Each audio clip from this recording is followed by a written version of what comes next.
It's no debate. Minecraft is the most popular game of all time. Not only has it managed to stay relevant for a whole 14 years, but it's currently recognized as the best-selling video game ever. Keeping a game alive for that long is extremely impressive. In fact, if you knew nothing about Minecraft, you'd probably assume Mojang updates the game frequently to keep it fresh and interesting. However, anyone that actually plays Minecraft knows that's not the case. Roughly, Minecraft receives an update every 7 months. In fact, in 2014, Mojang kept the game untouched for a whole year and a half before releasing the combat update in February of 2016. It would make sense to think that if an update took so long to release, it probably introduced something that amazed the community. Wrong. The 1.9 update tampered with combat mechanics that the player base held dearly, and as a consequence, became one of the most controversial Minecraft updates ever. In 2017, Mojang dropped the World of Color update, blessing the game with groundbreaking additions. Colorful blocks and a bird that dies if you feed it a cookie. That's what the community had to survive with until July of 2018, more than a year later, when the game was finally updated again. Now, don't get me wrong, not all Minecraft updates are bad. Some of them have justified waiting times, like the Nether or the Caves and Cliffs updates. However, even as a big Minecraft fan myself, the truth is the truth. Most Minecraft updates are severely underwhelming. Which begs the question of this video. How on earth has Minecraft managed to stay on top for all these years despite adding so little to the game? How is it that with a broken progression system and an extremely starved community, players never seem to let it go? Well, first we need to take a look at everything that makes Minecraft great. When asking any person for their favorite aspect of Minecraft, you're likely gonna hear the word freedom. Freedom is key to Minecraft's success. It's also the reason why Grand Theft Auto 5 is right behind it on the list of all-time bestsellers. Games that let the player do whatever they please tend to be extremely popular if executed right. But nobody did it like Mojang. Minecraft has no instructions, no main or side characters, no dialogue, no story, and no set end goal. I mean, sure, there are established steps the player can follow to reach the end, kill the dragon and roll the credits, but they're not mandatory. And even if you do roll the credits, once they're done, the game keeps going. The truth is, Minecraft only ends when the player decides it ends. The player is the story. Not only that, but Mojang created the safest game of all time, available everywhere for everyone. Are you a little kid on their mum's phone? You can play Minecraft. A teenager who just got gifted their first console? You can play Minecraft. A young adult that doesn't have access to a great PC and needs a game their potato can run?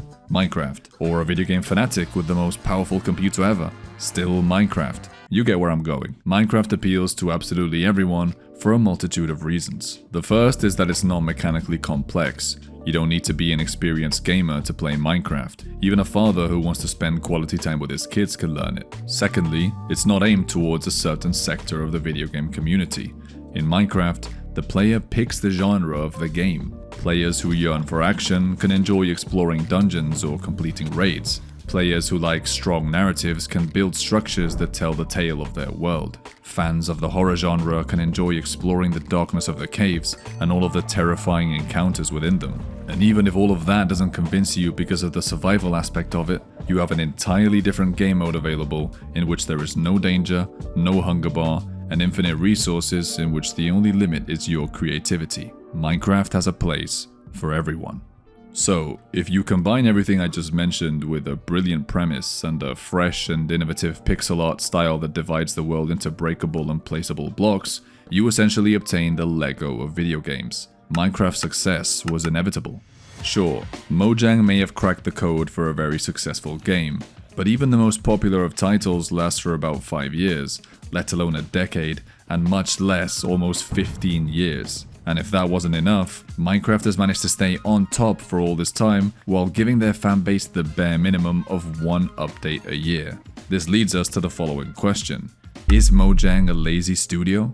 Mojang has been battered for being lazy for years on end now, and that's an accusation I agree and disagree with at the same time, so I'll provide some points for either side of the argument. In Mojang's defense, They must make every update compatible with all versions of Minecraft so that their fragmented player base gets access to all the new features simultaneously. Now, I'm no programming expert, but I heard maintaining both the Java and Bedrock editions of Minecraft is basically like developing two games at once. I'm sure making something from one language compatible with another isn't a simple task. Once you understand this, it starts to make sense why Mojang moves so slow when adding content to their game.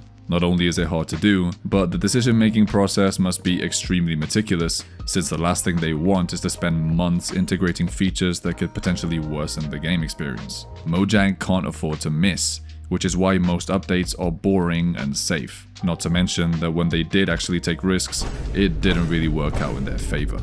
Now, all of these are good points, and you might even start to feel the slightest bit of empathy for Mojang, until you remember this is a billion-dollar company we're talking about, responsible for the best-selling game of all time. Surely, if these updates are so hard to push out, you could, I don't know, hire more people? I understand one of Minecraft's driving factors for success is simplicity, but come on. Ever since the End was introduced in 2011, the dimension that hosts the most epic battle in the game and the last thing you see before the credits roll is just a barren wasteland of floating cheese. The only change it received in 14 years is a cute little structure and one hostile mob. No exclusive biomes, no biodiversity, and correct me if I'm wrong, but I don't even think the end cities have their own exclusive enchantment. There is absolutely no reason to explore one of the game's 3 dimensions other than to get the elytra and get out of there as soon as possible. This is of course only one of the many parts of Minecraft I find disappointing, but the point of this video is not to make a critique. All in all, is Mojang a lazy company? I wouldn't go as far as to say that. However, are they working at their fullest potential? Nowhere close. But here's the thing, Mojang managed to create a game so timeless, they don't even need to work to their full potential. I mean, they're not even embarrassed to admit it. Ever since 2017, Mojang has hosted 5 different mob votes, events in which a group of new mobs are presented to the community and they get to decide which one gets added into the game. Or in other words, here are 3 new promising ideas for mobs, but instead of adding them all and making the game 3 times more interesting, we'll only add 1. This is literally Mojang telling us to our faces that if they wanted to, they could, yet they choose not to. Which brings me to the final point of this video. Is Minecraft better off without frequent updates? Value is directly tied to scarcity, and this rule of life can definitely be observed whenever Mojang updates their game.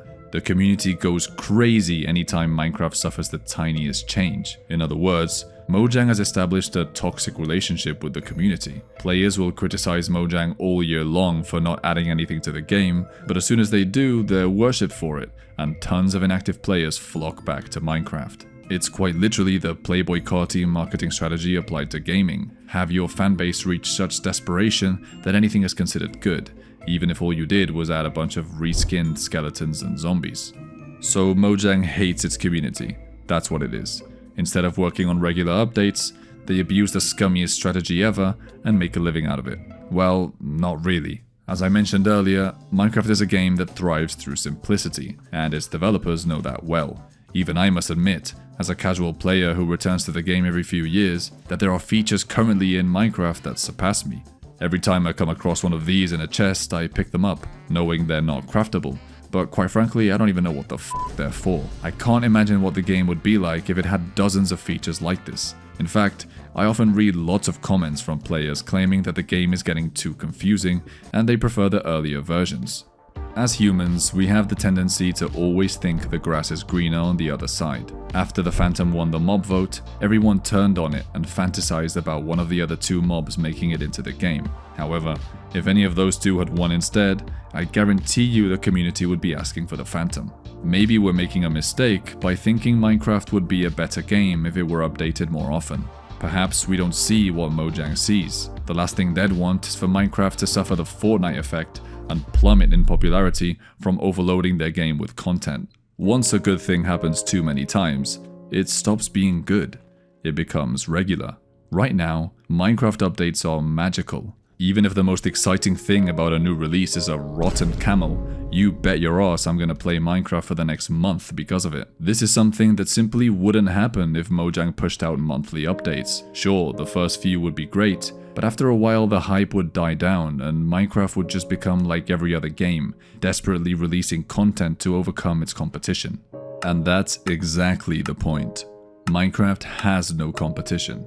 It's not only the king of sandbox games, it's the king of all games. The only title that can and probably will dethrone it is GTA 6, and that's a game that's been in development for a decade, while Minecraft released almost 2 decades ago. There's simply nothing like it. And if the one update a year formula has worked for this long, why on earth would Mojang change it now, when their game's lifespan is way overdue and a worthy rival is just around the corner? So for now, I think I'll just enjoy my game with a stupid progression system and a yearly update. It doesn't sound so bad after all.